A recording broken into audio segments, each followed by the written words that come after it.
What about these documents that we've seen in the Australian this morning that show plans basically in the Solomon Islands for ports and submarine lines? Would that be the start of some kind of military build-up?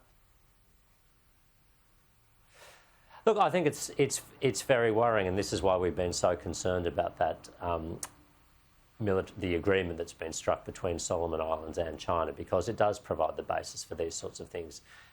This is as much about establishing infrastructure for a future presence and support for a future presence, but these are all enablers, you know, an upgrade of the electricity supply, an upgrade of the telecommunication system, bigger porting facilities, all these sorts of things are the things you'd need to support a bigger naval or military presence from another country, and I think that's why it's so worrying. We should be concerned about this agreement. We should be doing all we can to convince Solomon Islands that it's not in their interest, and we should be doing all we can to work with our neighbours in the Pacific and the neighbours of Solomon Islands to convince them that that's the case, because this would introduce a very destabilising presence into the region. You know, the Southwest Pacific has been, you know, not the subject of competition by foreign powers since the end of the Second World War, and we would hate to see that return. It would be damaging to the people of the region. It would certainly be damaging to Australia's national interests.